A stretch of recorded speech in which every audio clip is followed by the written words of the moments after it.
another behind the scenes cake life vlog. We are in the studio again today. If you are new here, I film behind the scenes of making celebration and wedding cakes and their delivery and throw in a few tips along the way. If you are a returning viewer, welcome back. We are creating 2 cakes this week, both birthday cakes, and both of them being delivered as well. One of them is really fun. I just love this design. It is based on the movie Trolls, and specifically the one where they make a band. I think it's called Band Together. I haven't seen it, but as usual I do research and I spotted this yellow boombox in some of the footage and I was like, that would make such a good cake. And luckily Alison agreed, because Alison has bought this cake and she has had many cakes off me now. I made her wedding cake not long ago, if you remember this one. So it will be nice to see her again when we go and drop that off. I have my ganache and my sugar syrup all ready. And the next thing to do is make the filling and start carving the shape of this boombox.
It is now Thursday morning. We have Poppy pretty much done down here. She's just got a little sponge behind her there just to stop her from toppling over with her hair until she sets. Up here we have the start of, I think she's called Viva. She has one heck of a mountain of hair to go on in blonde. And then the last troll to put on is Branch. And I'm not sure whether to put him sitting on the ledge here or put him down here. I'll figure that out in a second when I have finished Viva. And then this one will be pretty much done, and we've to start on another single tier cake, which is Football. So inside the trolls' heads I've put a polystyrene bowl, just a small one, because their bodies compared to their head and especially their hair is huge. And it's going to be very top heavy up here and crush anything underneath. So we've got polystyrene in the head, and you can see I've just cut a polystyrene ball in half and then shaved some off the front to take the bulk of the hair. So instead of all this being sugar paste, it's a little bit lighter, and I'm just going to fill the gaps with sugar paste and then start sculpting the hair up. So Viva has blonde hair. I've made it a little bit lighter than the boombox just to offer a little bit of difference in colour. So I'm just going to start patching any holes up first with sugar paste, any gaps underneath that polystyrene. We're just creating a bit of a smoother transition.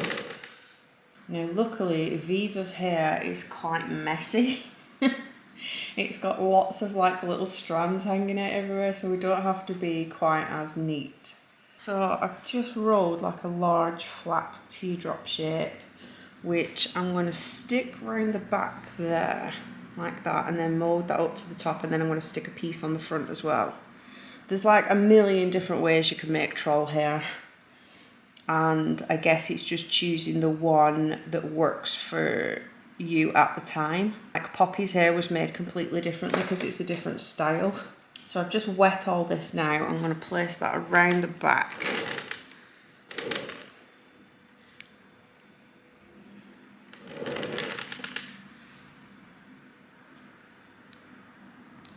And use that stick to kind of hold the rest of the hair up.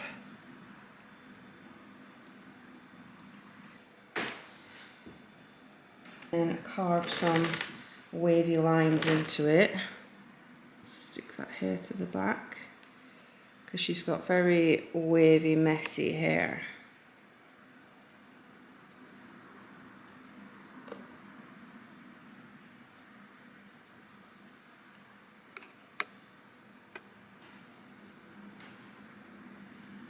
So it started off as a teardrop, but I've cut the bottom flat because this bit is going to go across her forehead there.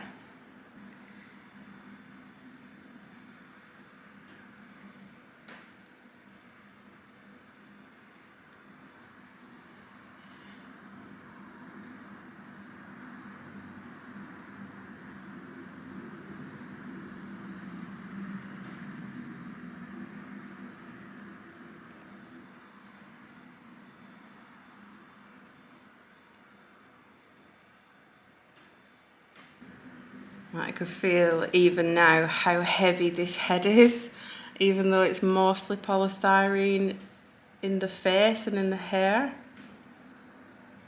Rolls are incredibly difficult to do for this reason. Anything that's got a massive head, or especially this amount of hair. Right, we can see she's losing her head here a little bit now, so we need to reinforce this, which means it's going to be pretty loose to be able to take out. Whilst I have the head off, I can then start placing in some of these really stray hairs that she has.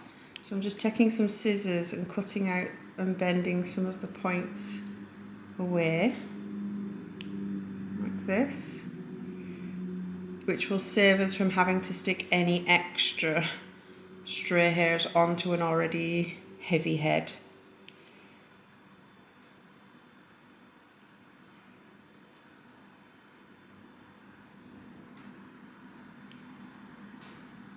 Now the hair is looking nice and messy now. Stick a few more in at the front. Right, so I've just stuck an extra cocktail stick in there, and what she does, she has a cape that we haven't stuck on yet. So this is why I've done this last, because obviously you see, let me just shimmy around this way.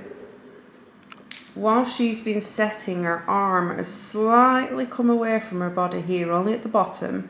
Not many other people would notice it, but it's something I notice. But luckily that she has like the green collar of the cape come down the front here, so that will add extra support to the neck area and cover up anything such as the arm, or at least make it less noticeable. So we're just going to add these green bits around the front now, and it is very sticky today. It's humid, but it's very dark and rainy outside.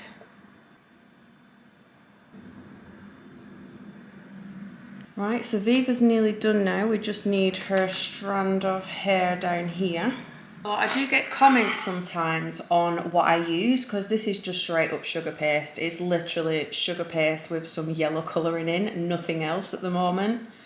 And I'm just going to be sticking this straight on as her hair. And a lot of people ask me if I use modelling paste, or, do you know, the modelling paste with added chocolate in, and why do I not use those things?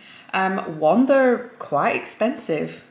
Yes, they dry harder and probably easier to work with for making models like this.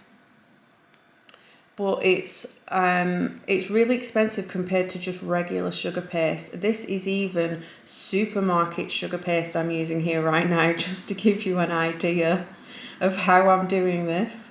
Yeah, I've tried modelling paste. I find them just too stiff to work with. Like, this is so squishy and soft. I'm able to get lots of like any detail I want in the fringe part. And people say like, I can't believe you just use sugar paste. How are you doing this? But it's just the way I've always done it. I've tried modelling paste. I just find them too stiff and too hard to be able to mould them into the shapes that I want. And we already probably don't get paid anywhere near enough for what we're doing. So for example, if you go to Etsy and try and find a sculptor, we're not talking cake toppers, we're talking about a sculptor, and ask them to sculpt something for you from scratch, such as this Viva, it's gonna be a lot of money. All these clay sculptors and artists are gonna charge for their time to be able to sculpt something from scratch. It's like anything bespoke. Whereas when it comes to cake, we don't get paid all that much. So although we're essentially doing the same job, we are sculpting something from scratch, bespoke to this cake, like where the arm is resting and everything.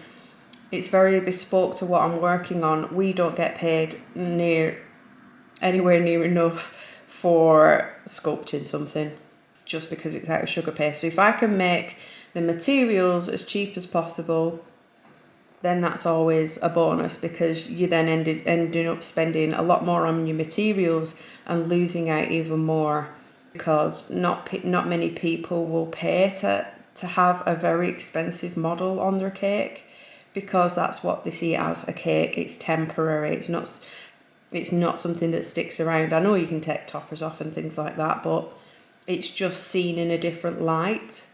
Sculpting of sugar paste and sculpting of clay or pottery or anything like that, it's just not valued as much, which is very sad. But I get it.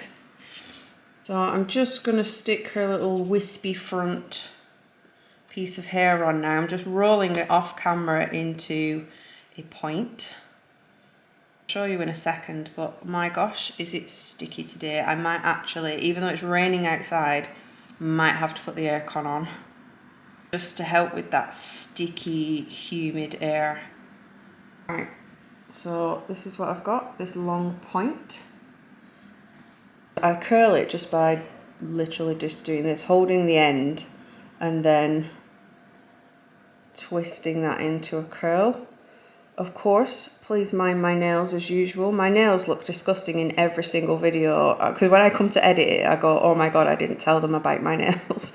Like, the regular watchers will know, but if you're new here and going, oh my god, look how filthy your nails are, it's just food colouring.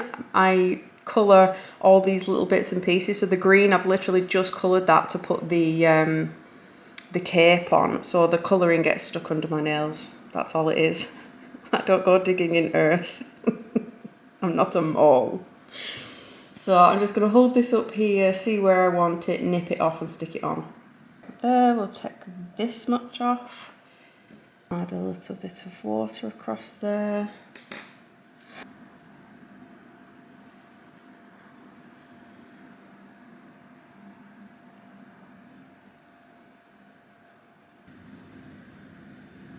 Just trying to add a little bit of texture in there to match the rest of the hair.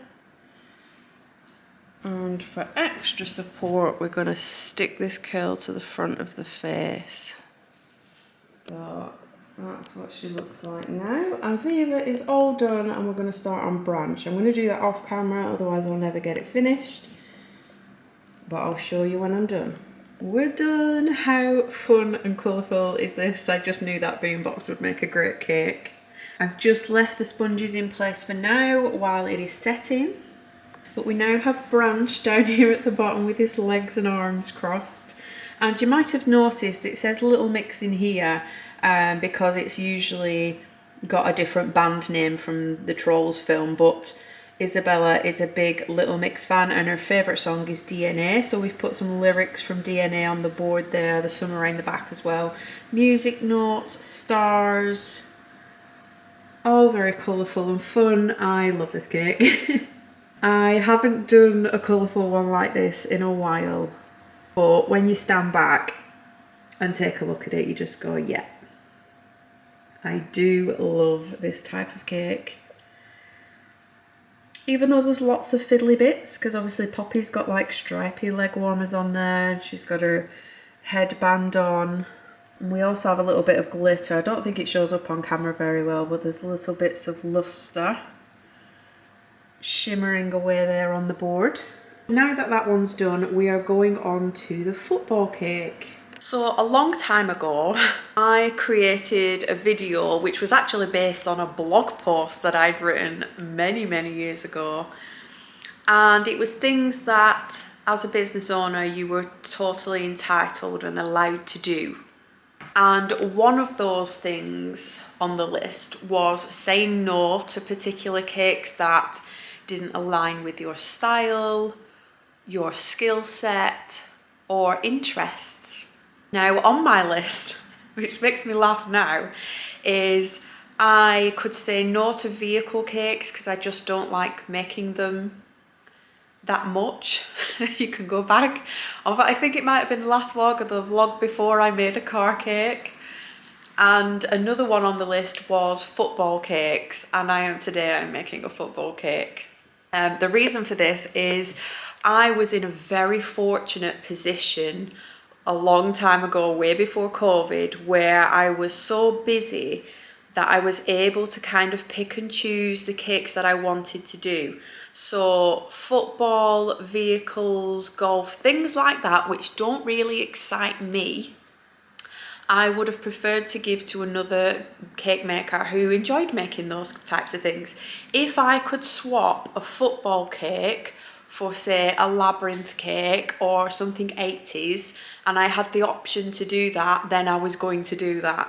I would much prefer make something 80s than a football cake. Because I'd spent years and years making football cakes as I progressed in my business and built it up, and I just got to the point where I was able to swap those cakes out for ones that I preferred to make. Now, COVID, we know times are hard. I have seen an insane amount of cake makers giving up online, shutting shop, downsizing, just completely giving up, going in a complete different direction. I know this because I have an online cake community as well called the Cherry Brigade, and in there we chat all things cake as well as all things family and life as well. And the amount of people in that group, just from my Cherry Brigade, who have gone off and found different jobs because cake just is struggling at the moment with the cost of ingredients and also the cost for customers to be able to buy cakes. So that means I am now making cakes that are cars and football cakes again, because that's just where we're at. And I'm super grateful for it, because this person who was ordered the football cake is actually a past customer and ordered a stitch cake not long ago, which you'll have seen in a vlog. It was just a buttercream cake with card toppers, because I've started offering those now as a cheaper option to you just seen how long and how much detail goes into these figures, whereas card toppers take 2 minutes. Supposedly, if you're good at it, it takes me longer than 2 minutes, but they're much easier to print out and stick on. It just makes for a cheaper cake for people to be able to afford to buy them. So I am super fortunate and lucky that I have another order from this person who is a local. So I found offering the slightly cheaper cakes, I'm now able to make more local cakes. And I am over the moon with that. And if that means I have to make a football cake, then I'll make a football cake. I am just grateful for the orders right now. So we're actually working on a Burnley cake. I have made many Burnley cakes in the past. Like I said, I did used to make a lot of football cakes previous. But we're gonna do it in buttercream. So we're talking like a pale blue, which, as you know, buttercream starts off yellow, and if we add blue, it turns it green. So we're going to attempt a pale blue buttercream and also a burgundy buttercream. Now, buttercream isn't my thing. This is my thing. Sugar paste, coloured sugar paste, figures. So colouring this buttercream to these very specific football colours is giving me a little bit of anxiety. I've actually got a headache. not for the fact we're working with buttercream, but it's just so humid and I don't get headaches very often, so I've got a headache today. But we're going to give this football cake a go. So I've got my cake crumb coated. It is just a classic flavour. Vanilla sponge, jam, buttercream crumb coat on the outside. I've made my blue. It's a very, very pale blue for Burnley. Let me just show you. I quickly created this topper. So we've got a burgundy background, it's 21, and then a really, really pale like blue to go along with it. So I've tried to match the icing or the buttercream to this background. I actually have a great deal of it in this bowl, but I'm planning on doing a cake that's mostly blue and then some burgundy swept around the bottom here. So I'm going to concentrate on the top and the sides, and if I haven't got enough blue to cover this bit, it doesn't matter because I'm going to cover this in burgundy. That's what I'm telling myself. So I'm just going to pop the blue up here so then I can start bringing it down the sides.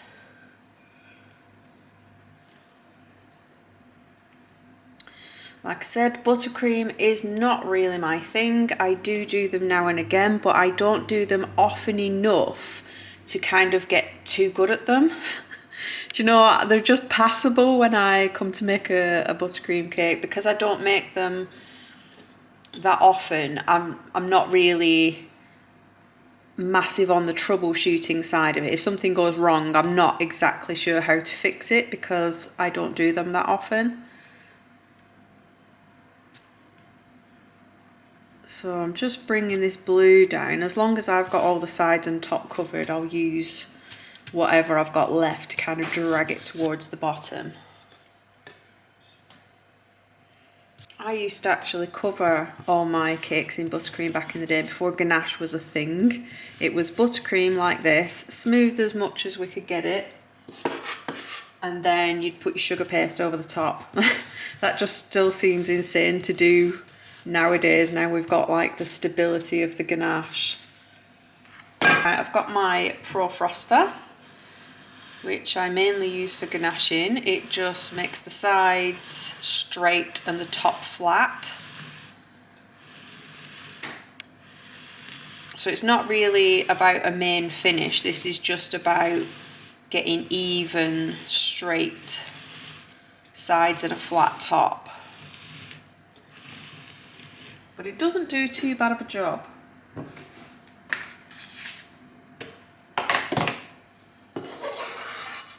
I'm going to go in and fill gaps now. Right, so I'm going to just pop this in the fridge. I don't put cakes in the fridge usually. I only put buttercream ones in the fridge just to let this outer layer set a little bit before I then sweep round with its final layer. Right, I've got my blue layer on, and this is how much blue I have left. I've scraped every little bit of inch of the bowl, and this is what I have left. Now I'm speeding up because I only have 5 minutes left on the SD card, so you're only going to see little bits of this. Right, so this is how we're looking so far, and I just hope I have enough buttercream left to pipe one of these big thick borders around the top.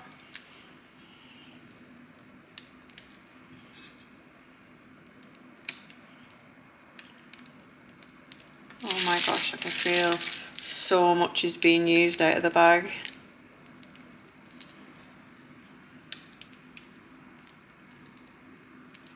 I really need to practice this more before I just go straight onto a cake with it. Oh my gosh. Not much left at all.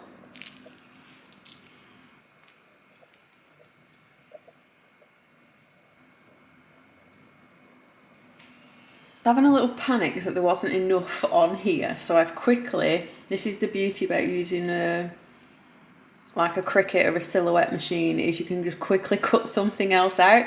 So to match the 21 in gold, now this is only paper. I have ordered some gold card, but I only have gold paper at the moment. So I just cut out a little boot and then a matching one facing the other way, which I've backed onto some blue. So the stripes look blue. It looks a bit wrinkly at the moment, that's because the glue is still wet. But I'm going to place this down on the board here, and then his name's going to go in the front.